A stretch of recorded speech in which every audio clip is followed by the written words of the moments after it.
ಆತ್ಮೀಯ ಸ್ನೇಹಿತರೆ ಹಾಗೂ ವೀಕ್ಷಕರೇ, ಇವತ್ತು ಶ್ರೀ ಮಹಾವಿಷ್ಣುವಿನ ವಾಹನವಾದ ಗರುಡನ ಬಗ್ಗೆ ಮಾಹಿತಿಯನ್ನು ನೀಡುತ್ತಿದ್ದೇನೆ. ಗರುಡ ಶ್ರೀ ಮಹಾವಿಷ್ಣುವಿನ ವಾಹನ. ಗರುಡನ ಹೆಸರಿನಲ್ಲಿ ಪುರಾಣವಿದೆ. ಗರುಡ ಹಿಂದೂ, ಬೌದ್ಧ ಹಾಗೂ ಜೈನ ಮತಗಳಲ್ಲಿ ಉಲ್ಲೇಖನಾಗಿದ್ದಾನೆ. ಗರುಡ ಕಶ್ಯಪ ಮಹರ್ಷಿ ಹಾಗೂ ವಿನುತಾಳ್ಳ ಸುಪುತ್ರ. ಗರುಡನ ಮಲತಾಯಿ ಕದ್ರು. ಗರುಡನ ಅಣ್ಣನ ಹೆಸರೇ ಅರುಣ.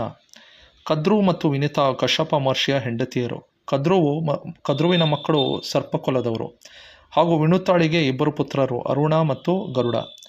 ಕಶ್ಯಪ ಮಹರ್ಷಿಯರ ಹೆಂಡತಿಯರಾದ ಕದ್ರು ಮತ್ತು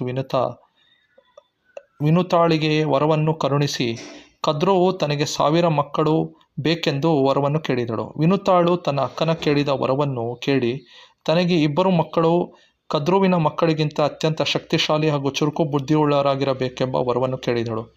ಕಶ್ಯಪ ತನ್ನ ಹೆಂಡತಿಯರಿಗೆ ವರವನ್ನು ನೀಡಿ ತನ್ನ ತಪಸ್ಸಿಗಾಗಿ ಕಾಡಿಗೆ ತೆರಳಿದನು. ಕದ್ರು 1000 ಮೊಟ್ಟೆಯನ್ನು ಇಟ್ಟು ಸರ್ಪ ಸಂತತಿಯ ಜನ್ಮಕ್ಕೆ ಕಾರಣಳಾದಳು. 1000 ಮೊಟ್ಟೆಗಳಿಂದ ಸರ್ಪಗಳು ಹೊರಬಂದು ಕದ್ರುವಿನ ಜೊತೆ ಸಂತೋಷವಾಗಿರುವುದನ್ನು ನೋಡಿ ವಿನುತಾಳಿಗೆ ಸಂಕಟವಾಯಿತು. ತನಗೆ 2 ಮೊಟ್ಟೆಗಳಿಂದ ಇನ್ನೂ ಸಂತಾನವಾಗಿಲ್ಲ ಎಂಬ ನೋವು ಹಾಗೂ ಹತಾಶೆಯಿಂದ ತಾಳಲಾರದೆ ಮೊದಲನೆಯ ಮೊಟ್ಟೆಯನ್ನು ಹೊಡೆದೇ ಬಿಟ್ಟಳು. ಮೊದಲನೆಯ ಮೊಟ್ಟೆಯಿಂದ ಅರ್ಧಕ್ಕೆ ಬೆಳೆದ ಮಗು ಹೊರಗೆ ಬಂದು ಅವನ ಹೆಸರೇ ಅರುಣ. ಕೋಪಗೊಂಡ ಅರುಣ ತನ್ನ ದೇಹ ಪೂರ್ಣವಾಗಿ ಬೆಳೆಯದಿದ್ದಕ್ಕೆ ತನ್ನ ತಾಯಿಯ ಕಾರಣ ಎಂದು ತನ್ನ ತಾಯಿಗೆ ಶಾಪವನ್ನು ನೀಡಿದನು. ಏನೋ ಶಾಪವೆಂದರೆ, ನೀನು ಕದ್ರುವಿನ ದಾಸಿಯಾಗಿ ಇನ್ನೂ 500 ವರ್ಷ ಇರಬೇಕು. 500 ವರ್ಷಗಳಾದ ಮೇಲೆ ಮತ್ತೊಂದು ಮೊಟ್ಟೆ ಹೊಡೆದು ಆ ಮೊಟ್ಟೆಯಿಂದ ಬರುವ ಮಗನೇ ನಿನ್ನ ದಾಸ್ಯತನದಿಂದ ಬಿಡುಗಡೆ ಮಾಡುತ್ತಾನೆ.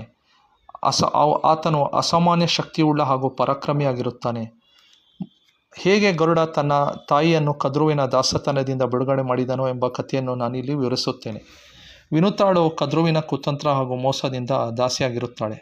ವಿನುತಾಳ 2ನೇ ಮೊಟ್ಟೆ 500 ವರ್ಷಗಳ ಆದ ಮೇಲೆ ಹೊರಬಂದ ಮಗುವೆ ಮುಂದೆ ತನ್ನ ದಾಸ್ಯದ ಸಂಕೋಲೆಯಿಂದ ಬಿಡುಗಡೆ ಮಾಡುತ್ತಾನೆ ಎಂದು ಕದ್ರು ಹಾಗೂ ತನ್ನ ಮಕ್ಕಳಿಗೆ ತಿಳಿದಿರಲಿಲ್ಲ. ಗರುಡನು ತನ್ನ ತಾಯಿಯ ಸ್ಥಿತಿಯನ್ನು ನೋಡಿ ಮರುಗಿದನು. ತಾನು ಕದ್ರುವಿನ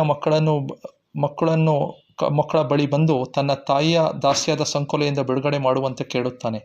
ಅದಕ್ಕೆ ಆ ಸರ್ಪಗಳು, ನಿನ್ನ ತಾಯಿಯನ್ನು ಬಿಡುಗಡೆ ಮಾಡಬೇಕಾದರೆ ತಮಗೆ ಅಮೃತದ ಕಳಶವನ್ನು ಹಾಗೂ ಸ್ವರ್ಗದ ದೇವೇಂದ್ರನಿಂದ ಪಡೆಯಬೇಕೆಂಬ ಷರತ್ತನ್ನು ವಿಧಿಸುತ್ತಾರೆ. ಗರುಡನು ಸ್ವರ್ಗಕ್ಕೆ ತೆರಳಿ ದೇವತೆಗಳು ಹಾಗೂ ದೇವತೆಗಳ ಅರಸನಾದ ಇಂದ್ರನನ್ನು ಕೂಡ ಸೋಲಿಸಿ ಅಮೃತದ ಕಳಶವನ್ನು ಪಡೆದುಕೊಂಡು ಭೂಲೋಕಕ್ಕೆ ಮರಳಿದನು. ವಿಷ್ಣುವು ಗರುಡನು ಭೂಲೋಕಕ್ಕೆ ತೆರಳುವ ಮುಂಚೆ ಗರುಡನಿಗೆ, ನಿನ್ನ ಮೇಲೆ ನಾನು ಕುಳಿತುಕೊಳ್ಳಲಿ ಎಂದು ಕೇಳಿದರು. ಅದಕ್ಕೆ ಗರುಡನು ಒಪ್ಪಿಕೊಂಡನು. ಇಂದ್ರನು ಗರುಡನಿಗೆ ಅಮೃತವನ್ನು ನಾಗಗಳಿಗೆ ಕೊಟ್ಟರೆ ಮುಂದೆ ಅದು ದೊಡ್ಡ ವಿಪತ್ತಿಗೆ ಕಾರಣವಾಗುತ್ತದೆ ಎಂದು ಸೂಚಿಸಿದನು. ಗರುಡನು ತಾನು ಅಮೃತವನ್ನು ನಾಗಗಳಿಗೆ ಕೊಡುವುದರ ಕಾರಣವನ್ನು ಇಂದ್ರನಿಗೆ ತಿಳಿಸಿದನು. ಗರುಡನು ಅಮೃತ ಹೊಂದಿರುವ ಕಳಶವನ್ನು ನಾಗಗಳ ಮುಂದೆ ಇಟ್ಟು, ಅಮೃತವನ್ನು ಕುಡಿಯುವ ಮೊದಲು ತಮ್ಮನ್ನು ತಾವು ಶುದ್ಧೀಕರಿಸಿಕೊಳ್ಳಬೇಕೆಂದು ಕೇಳುತ್ತೇನೆ.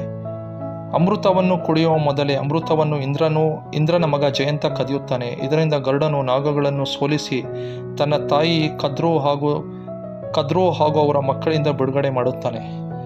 ಗರುಡನು ಹೇಗೆ ಶ್ರೀಹರಿಯ ವಾಹನವಾದನೋ ಹಾಗೂ ಕಶ್ಯಪ ಮಹರ್ಷಿ ಏಕೆ ಗರುಡನಿಗೆ ಶಾಪವನ್ನು ನೀಡಿದರೋ ಎನ್ನುವ ಬಗ್ಗೆ ನಾನು ಪ್ರತ್ಯೇಕ ವಿಡಿಯೋದಲ್ಲಿ ನಾನು ತಿಳಿಸುತ್ತೇನೆ.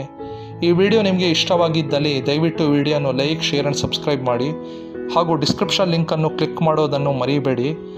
ಧನ್ಯವಾದಗಳು. ಜೈ ಹಿಂದ್, ಜೈ ಕರ್ನಾಟಕ ಮಾತೆ.